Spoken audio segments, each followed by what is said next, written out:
And good morning mga boss. Ngayon, lalagay natin yung doorknob dun sa kwarto. Tapos bubutasan na natin yung mga lock nung sa doorknob, sa door jamb na bakal. At saka ilalagay na rin siguro natin ngayon yung center light para matapos na tayo doon. Makalipat na tayo dito sa tiles. Yan. Tapos ngayon, ipapasa ko na rin yung estimation ko sa labor ng gagawin dito sa baba ng dike. Yan. Hinihintay na yung computation natin sa labor. Yan. Pasensya na kayo mga boss kasi titingnan natin kung makakapag-video tayo habang nagtatrabaho. Kasi wala pa tayong pambayad ng cameraman natin kasi wala pa naman tayong sahod dito. Gusto ko lang maipakita ko yung mga alam kong gawin sa isang construction. Yan. Kaya yan, puntan mo muna tayo doon mga boss para makapagsimula na. Yan mga boss, nandito na tayo. Lilayout ngayon natin yung yung para dito sa pinto. Yan, lilayout natin ngayon yan. Lalagay natin yung digital doorknob nya.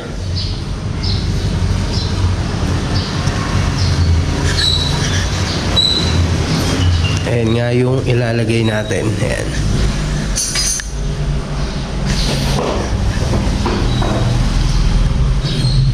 Si Edwin, itutuloy niya yung pag-grind para matapos na yung ginagrind niya rito. Para ma-primeran na. Tapos lalagay natin yung bubutasan na rin natin door jamb niyang metal door jamb para sa lock. Yan, para dito.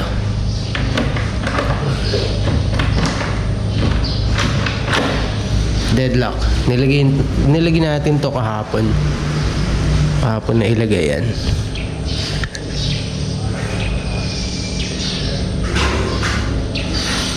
Medyo sariwa lang yung pinto. Bumaloktot siya. Hindi siya lumapat dito sa ayan. Dito sa taas. Dikit na siya sa door jamb niya. Sa hamba. Pero dito sa baba, hindi. May nakasiwang pa ng konti. Nakausli pa siya. Nakapapasok ng konti rito.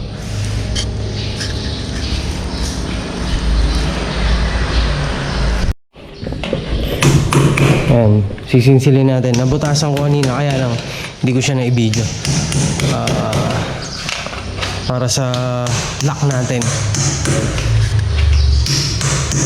Tsaka aayusin natin yung pinakabutas. I-welding na lang natin to. Ayan, i-welding natin siya dun para kahit paano presentable yung titingnan. Ayan.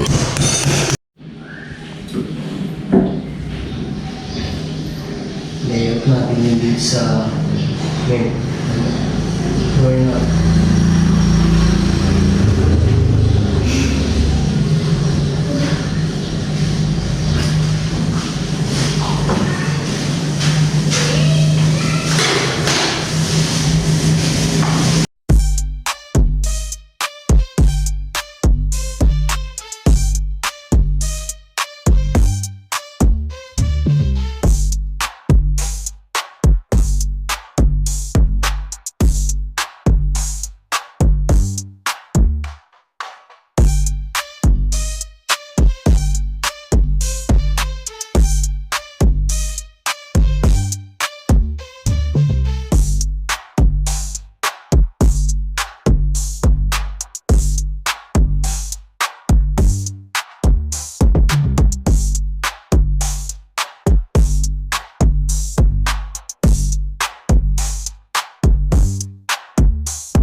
Napaka mabusisi talagang ilagay ng gantong lock. Kasi hanggang dun sa loob, ayan, hanggang dyan sa loob na yan. Dapat eto lulubog siya lahat. Dapat lulubog yan. Malaki pa yung kulang niya. Ayan pa. 2 inches pa para lumubog siya lahat. Plus eto pa, etong edge na to, lulubog mo din dito sa kanto ng hamba or pinto. And dapat sakto lang siya rito. Medyo matagal nga lang nilalagay. Ayan. Hanggang sa loob niyan, bubutasan mo. 4 inches. Etong lapad na to. Eto. Simula dito.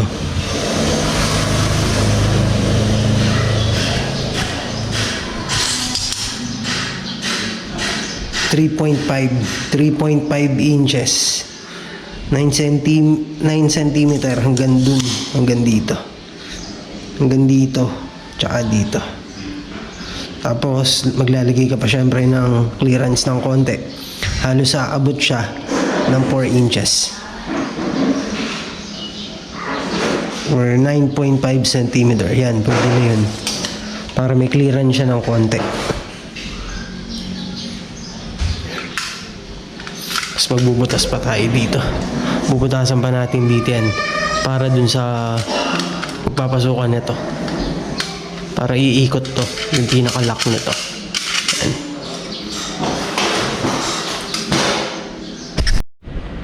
Ayan mga boss, tumawag na yung dun sa ano. Yung sa baba ng dike. Magsasigning na yata kami ng kontrata para dun sa gagawin dun sa kanya. Sabi ko, araw lang kasi ako dito, hindi ako pwedeng umalis, nakakahiya. Nagpapaantabay ako hanggang mamaya alas 12. Tapos, doon na kami mag-uusap doon sa kanila, tapos signing ng kontrata. And okay. Sigurado, may konting adjustment sa price natin. Siyempre, hindi naman lahat ng nagpapagawa is agree dun sa price na bibigay mo. Kaya sigurado, meron tayong adjustment sa pricing natin para dun sa gagawin sa kanya.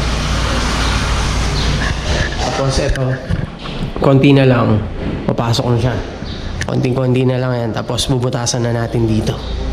Hindi dito. Ayan. Tapos lalagay na natin yung center light. Tapos design. Yan. Tapos na tayo nun. Pwede na tayo lumipat dun sa kabila. Ayan.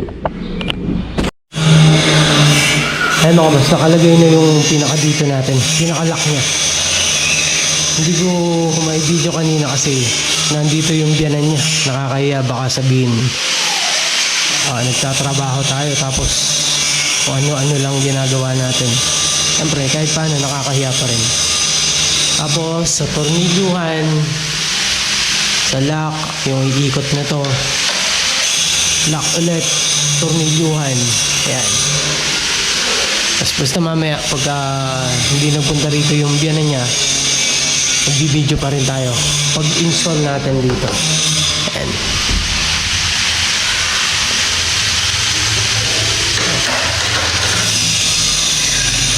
Ayan mga boss, nandito na tayo. Titingnan natin yung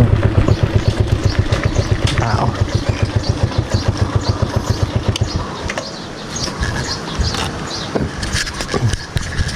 Ito yung gusto nilang ipagawa. Tao po. And ito nga yun. Ito yung gustong ipagawa. Yan yung i-repair natin. Didiretso natin yan. Yung asintada na yan. Mag-uusap muna kami kung paano ang magiging sistema. Ako po.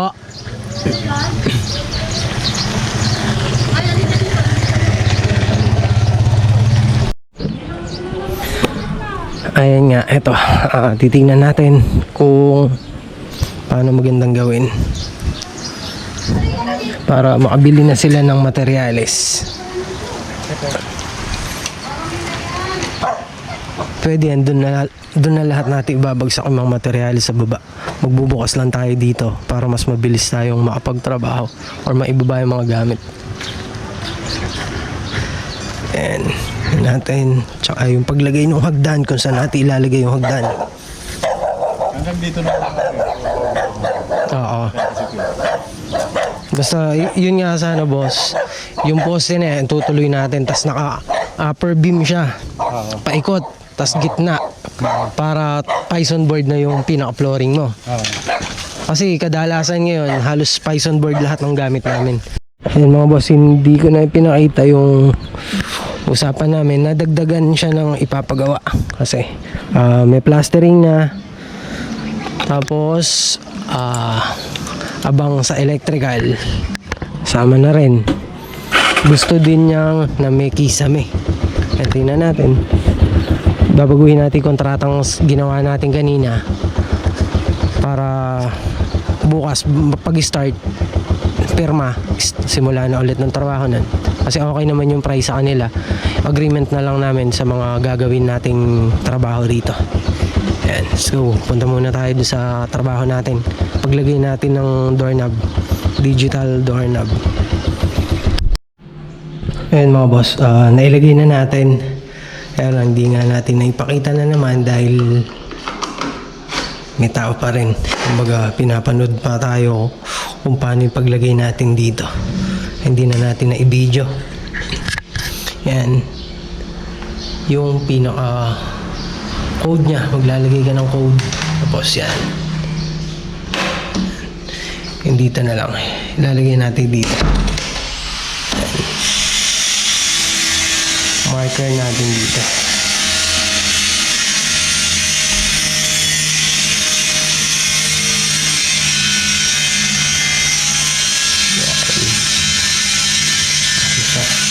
Para mabutasan natin yung door jam.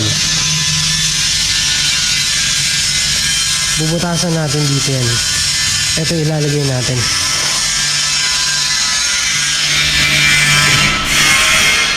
Ito na ilalagay natin dito. Ayan. Ganyan siya. Ayan. Swala muna natin ulit para mabutasan. Yun.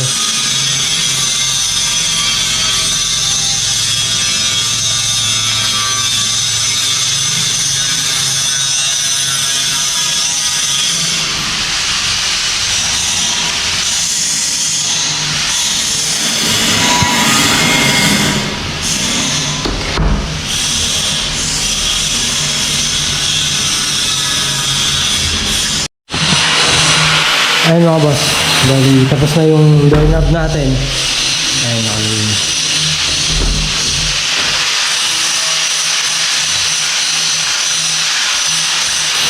Nailagay na rin natin yung lock niya para dito.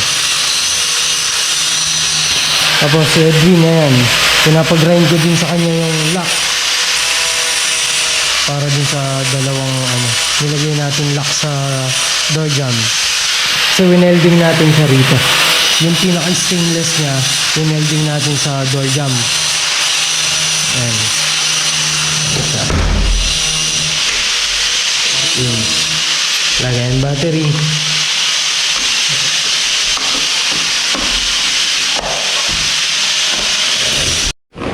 Ayan mga boss, etong center light muna ilalagay natin. Ayan siya.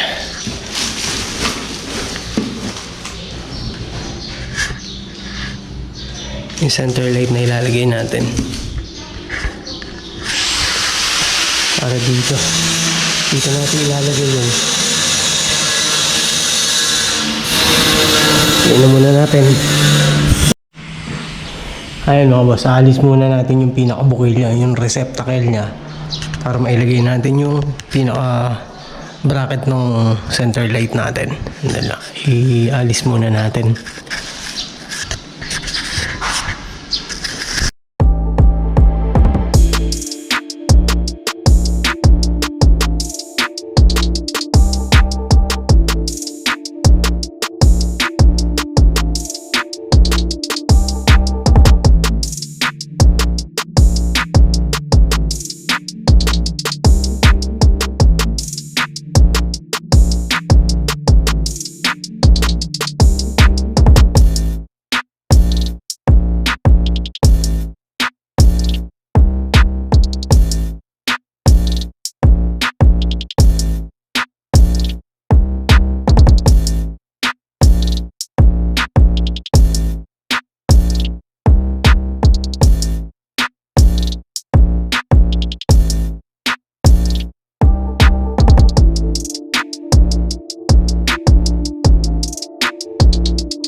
natin siya mga boss. Ayan. Ilagay na natin yung center light, digital doorknob, ayan. Battery. Try natin siyang paganahin yung pagka digital niya. Lalagay natin yung battery. Pansamantala, gantong battery muna ilalagay natin. Umorder muna daw siya ng battery, yung recharge. Ayan. Tingnan natin kung paano i-operate.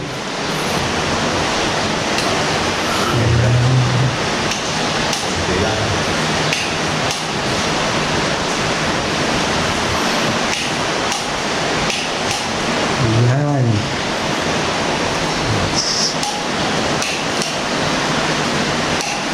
Okay.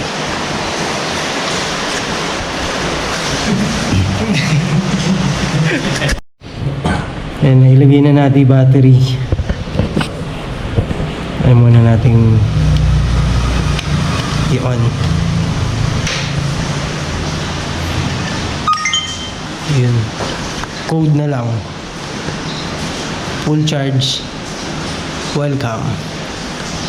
I-activate natin yung pinaka-password niya. Siyempre, hindi na natin papakita yun kasi privacy nung may bahay. Ayan. Siya na yung maglalagay ng code. Ayan mga boss. Na-install na natin. Nakalagay na rin yung password niya, fingerprint para sa owner. Ayan. Tapos nailagay na natin yung center light. Ayan. Center light. Yung design na lang niya rito. Lalagay na lang natin ng design. Tapos linis na. Finishing, pintura. Ayun, okay na siya nun. Malungkot na yung isang kasama natin.